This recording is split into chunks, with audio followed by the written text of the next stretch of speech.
Chers parents, heureux d'un très joyeux événement, vous voilà maintenant parents et responsables d'un petit bout de chou, fruit de votre amour. Mes félicitations. Désormais, il vous faudra élever ce garnement en lui inculquant une bonne éducation et les valeurs de la vie. Tâche facile à dire, mais pas facile à faire. Parce que vous vous aimez et aviez pour projet d'avoir un enfant, il va falloir maintenant l'accompagner au moins dans ses 18 premières années de vie. La responsabilité parentale, selon le philosophe Hans Jonas, recouvre tous les aspects de la vie de l'enfant, de la simple existence jusqu'aux intérêts les plus élevés. Elle s'exprime d'abord du point de vue corporel, ensuite de l'éducation dans un sens général. Même si ce dernier vous déçoit, et ce au plus haut point, car Dieu seul sait à quel point les enfants peuvent décevoir leurs parents, il ne vous faut surtout pas oublier ces fondamentaux. L'enfant, quoi qu'il advienne dans sa vie, aura toujours besoin d'une figure paternelle et d'une figure maternelle, et ce sont aux parents, en toute légitimité, à qui revient ce rôle. Il est donc important d'en saisir l'importance, même si avec le temps, il s'avère que vous n'êtes plus en couple, laissez à chacun le droit de jouir de ce rôle. Montrez à votre protégé que vous serez toujours à ses côtés et qu'il pourra toujours compter sur vous. Il appréciera et vous aura à cœur durant toute son existence. Il est triste de constater que beaucoup de parents ne saisissent vraiment pas la chance qu'ils ont d'être père ou mère. C'est regrettable. Bonne chance pour l'avenir, bien à vous. Vous, infidèle, qui manquez de fidélité et de respect à un engagement, vous me décevez. On dirait que vous n'avez pas d'éthique. Quoi que vous puissiez dire sur l'infidélité pour vous justifier, cela n'en est et n'en sera jamais moins que de l'infidélité. Et avec l'ère d'Internet et des applications de rencontres, sa tentation n'a jamais été aussi forte, tant bien pour les hommes que pour les femmes. En d'autres termes, ce n'est pas la solution pour résoudre quoi que ce soit, que le problème vienne de vous ou de votre relation. Vous, infidèle, l'êtes souvent pour fuir la réalité. Ainsi, vous niez avoir quelque chose à régler avec vous-même, tel qu'un problème de libido, un problème d'engagement, ou une faille narcissique qui fait que vous ressentez le besoin de recevoir beaucoup d'amour. L'infidélité est même un leurre. Qu'on réfléchisse bien. Comment, en allant voir à l'extérieur du couple, pourrait-on régler ce qui ne va pas au sein du couple ? De plus, depuis ces dernières années, l'infidélité est devenue un culte ayant pour lui plusieurs disciples. D'ailleurs, son nombre ne cesse d'augmenter et sa propagande de se propager. En plus d'applications de rencontres de base, il y a maintenant l'apparition d'applications de rencontres spécialisées dans l'adultère. Des forfaits à l'heure sont de plus en plus proposés par les hôtels et on assiste à de nouveaux métiers liés à ça, tels que les créateurs d'alibis pour ne citer qu'eux. Non mais sérieux, où va le monde ?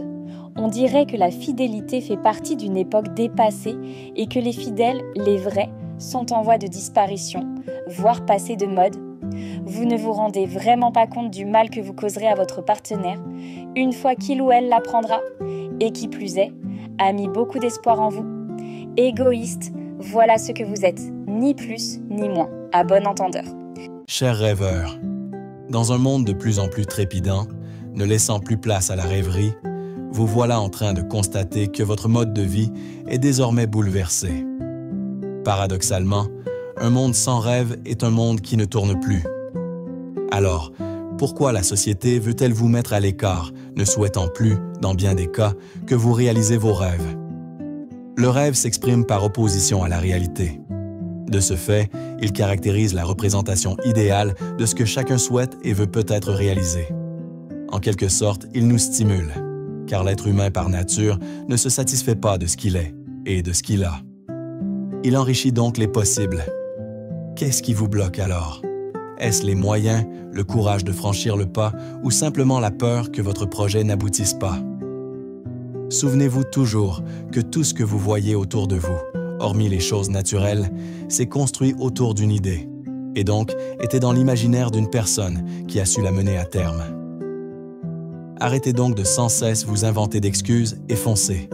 Réalisez ce que vous avez toujours voulu réaliser. Dites-vous que si par malheur vous n'y arrivez pas jusqu'au bout, l'expérience n'en sera que belle. Méditez sur le très sage conseil d'Oscar Wilde qui dit, et je cite, « Il faut toujours viser la lune, car même en cas d'échec, on atterrit dans les étoiles. » Fin de citation. N'ayez plus peur, ni de vos capacités, ni d'éventuels obstacles que vous rencontrerez. Une victoire sans combat est-il vraiment une victoire? Vous connaissez la réponse. Quoi qu'il en soit, réalisez toujours vos rêves, car il vaut mieux passer sa vie à vivre ses rêves plutôt que de la rêver. En espérant que vos rêves puissent devenir réalité. Bien à vous. Chers orphelins, dont l'enfance a été fortement perturbée par le décès d'un ou des deux parents, vous voilà désormais privés de l'amour essentiel d'un être cher. Cela fait partie des épreuves de la vie, malheureusement. Sachez que même si plus rien ne sera comme avant, tant que vous serez en vie, l'esprit de l'être aimé disparu demeurera à jamais en vous. Celui-ci vous soutiendra dans toutes vos démarches et surtout dans les autres moments difficiles que vous vivrez. Gardez espoir en la vie. Cette épreuve ne doit pas pourrir votre existence. Vous ne devez pas entrer dans une longue dépression ou bien croire que vous êtes l'enfant le plus malheureux au monde, privé du contact d'un parent. Sachez que les étoiles apparaissent toujours la nuit, même dans l'obscurité la plus totale. Je sais, vous êtes orphelin, vous ne saisissez pas vraiment ce qui vous arrive, parfois même ne cherchez pas à comprendre, mais plus le temps passe, plus vous chercherez des réponses sur ce qui s'est passé. De plus, certains d'entre vous auront la chance d'être recueillis par un entourage bienveillant, d'autres auront la bénédiction d'être adoptés et accueillis par une famille aimante. Pour les autres, je m'adresse à ceux qui passeront le reste de leur minorité d'âge dans un orphelinat ou en famille d'accueil miteuse. Je vous en conjure, gardez foi en la vie et persévérez afin que vous puissiez vous en sortir.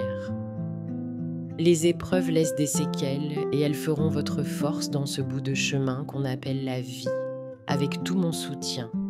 Bien à vous. Vous, jaloux, dont le sentiment est fondé sur le désir de posséder la personne aimée et sur la crainte de la perdre au profit d'un rival, et qui plus est, avez un dépit envieux ressenti à la vue des avantages d'autrui, ne paniquez pas de la nouveauté qui s'immisce dans votre relation aux autres.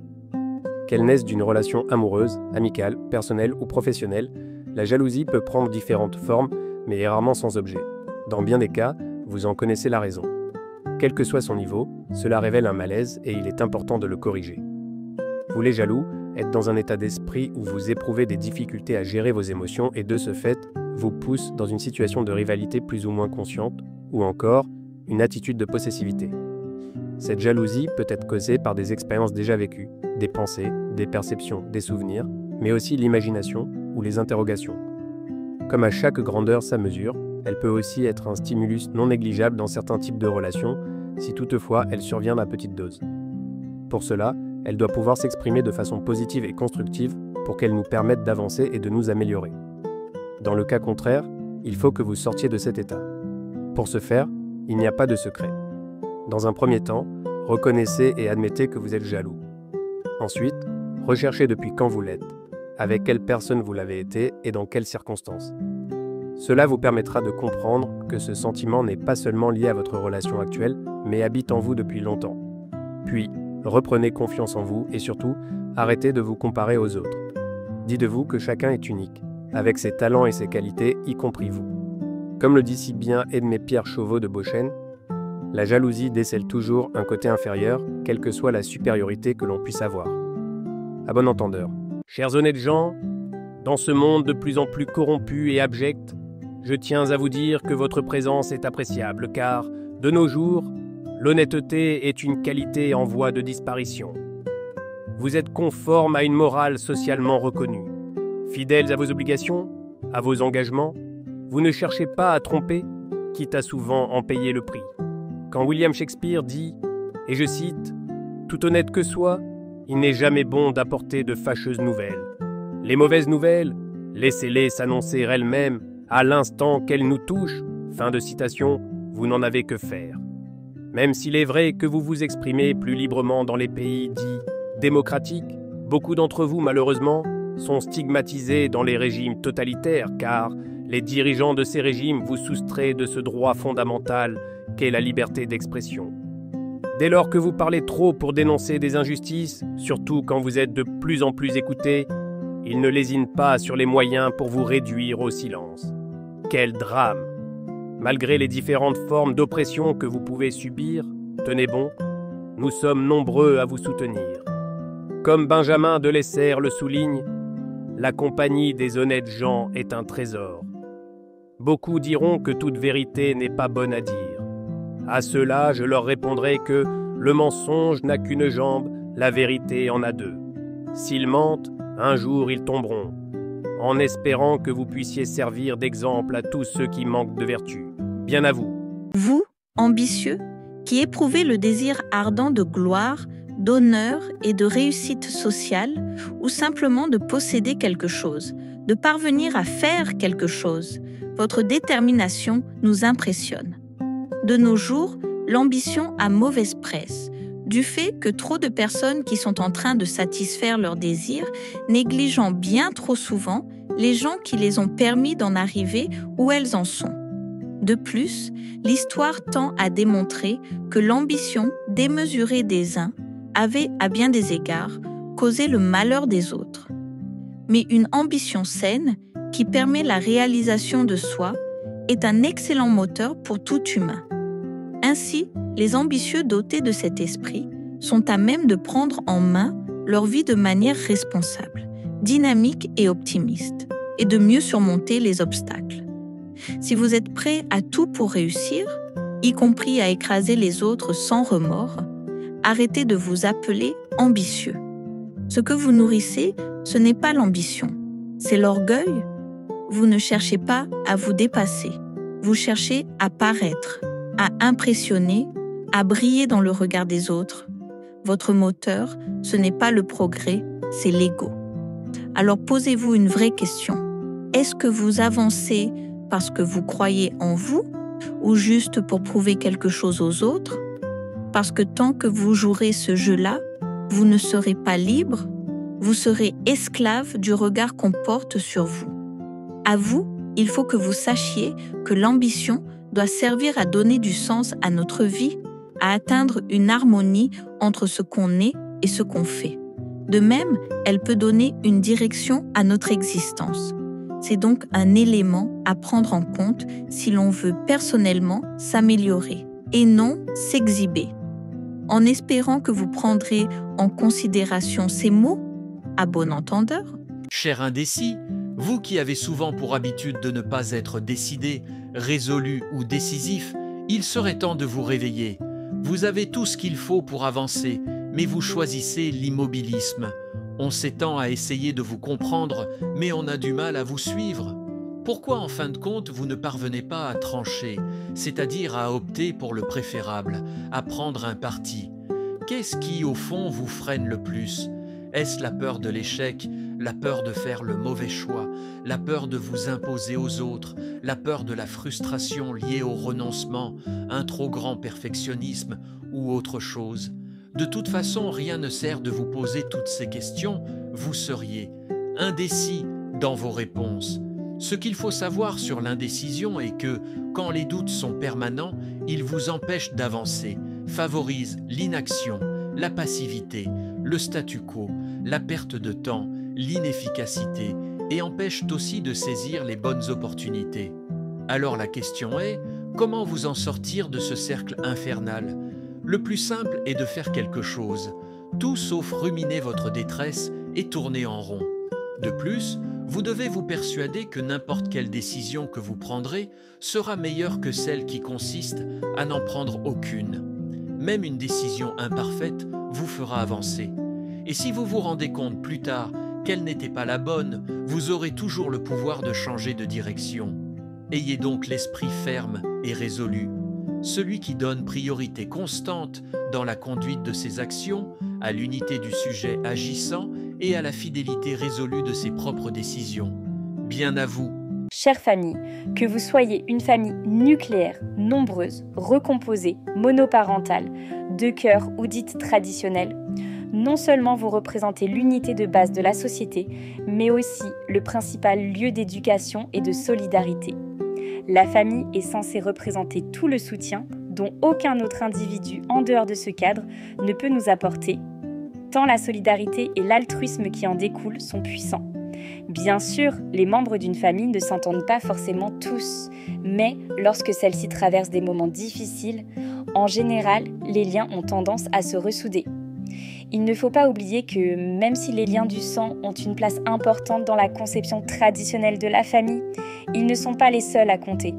Ce sont souvent les personnes qui nous entourent au quotidien, qu'il s'agisse de membres d'une famille dite classique ou de proches avec qui l'on a grandi, partagé des moments forts et qui ont contribué à notre éducation ou à notre culture, qui façonnent réellement notre idée de la famille.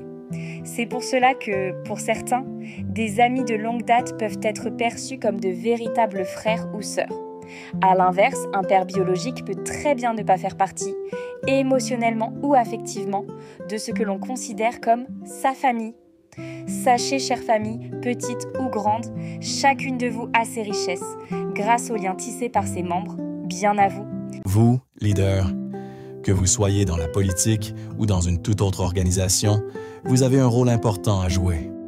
Votre influence sur le groupe ou le peuple vous octroie cette légitimité. De plus, vous avez cette capacité à fédérer et à mobiliser les énergies autour d'une action collective.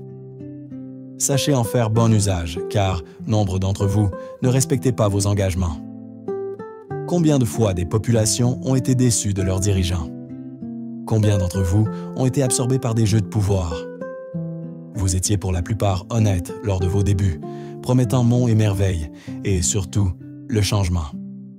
Triste est de constater que très peu le sont encore aujourd'hui. Triste est de s'apercevoir que tout homme qui a du pouvoir est porté à en abuser, telle une prophétie de Montesquieu. Vous pouvez cacher au groupe ou au peuple vos méprisables intentions, mais sachez que cela ne se fera pas sans conséquences. Tôt ou tard, viendra l'heure de l'addition. L'histoire l'a trop souvent démontré, et ce, depuis la nuit des temps. Combien de leaders de ce monde ont été évincés de leurs fonctions? De Napoléon Bonaparte à Hosni Moubarak, en passant par Adolf Hitler, le nombre n'est plus quantifiable. Une fois que vous accédez au pouvoir et que l'euphorie commence à vous enivrer, il est nécessaire de vous rappeler de vos fondamentaux. C'est pourquoi vous vous êtes battu pour en arriver à cette position.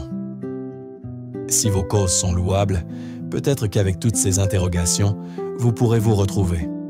Et ainsi, mieux avancer en faisant des choix meilleurs pour le bien du groupe ou du peuple. À défaut d'avoir confiance en vous, les membres indignés pourraient vous ostraciser. Qui ne peut rien pour lui-même ne peut rien pour les autres.